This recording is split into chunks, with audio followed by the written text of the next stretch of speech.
વિવાદાસ્પદ નિવેદન આપ્યું છે અનુપમ સ્વરૂપ સ્વામીએ નવરાત્રિને નવરાત્રિ ગણાવી. આ સાથે જ નવરાત્રિ એટલે કે 9 દિવસનો નાઇટ ફેશન શો ગણાવ્યો.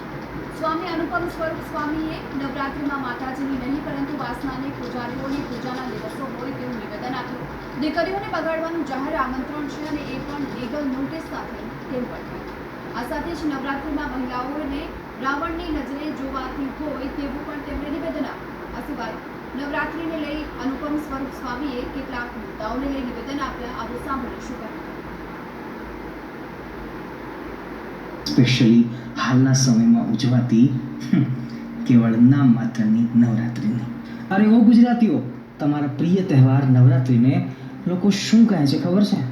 કોઈ એમ કહે છે કે આ નવરાત્રિ નહીં પણ એ તો લવરાત્રિ છે, લવરાત્રિ. કોઈ વળી એમ કહે છે કે 9 દિવસનો નાઇટ ફેશન શો છે, એથી વિશેષ બીજું કશું જ નથી. કોઈ વળી એમ કહે છે કે માતાજીની પૂજાના નહીં પણ વાસનાના પૂજારીઓની પૂજાના દિવસો આવ્યા.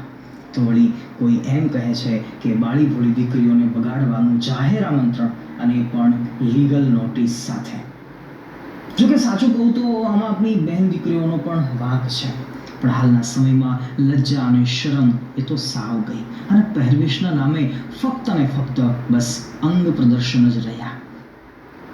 ગરબાના આયોજનમાં રાત્રે 12 કે 12:30 પછી ખરેખર ગરબા બંધ કરી દેવા જોઈએ. કારણ કે સાચા અર્થમાં ગરબા 12 વાગ્યા સુધી જ ગવાતા હોય છે. બાકી પછી તો ફક્ત મનોરંજન જ થતું હોય છે. સ્ત્રીને આજકાલના નવરાત્રિ પ્રોગ્રામમાં એક મનોરંજનનું સાધન કે પછી ટિકિટના ભાવ ઊંચા લેવાનું એક સાધન ગણી અને ભૂખ્યા ભેડિયાઓની વચ્ચે જેમ સસલાને રમતું મૂકવામાં આવે એમ. આમાં આપણે કંઈ કહીએ તો લાગણીઓ દુભાય. હિન્દુ સમાજમાંથી આપણે બોલીએ તો આ લોકો બોલે તો ચાલે, કારણ કે આ લોકોનું ગ્રુપ મોટું છે. ગામડે ગામડે મંદિરો બનાવ્યા છે, ગામડે ગામડે ખેડૂતોની જમીન સમજાઈ ફોસલાઈને લઈ લીધી, મંદિરો બનાવ્યા. ખરેખર ઉદ્યોગ બનાવવાની જરૂર હતી હોશિયાર છોકરા માટે.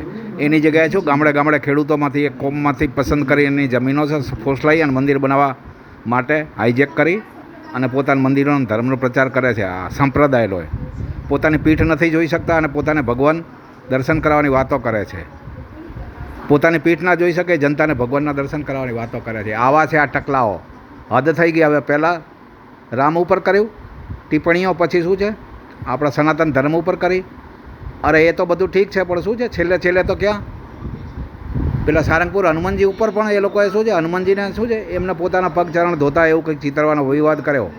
આવા છે આ ટકલાઓ ભાઈ. હિન્દી ભાષીના નામે મિલકતો ખરીદે છે, મને ખ્યાલ છે.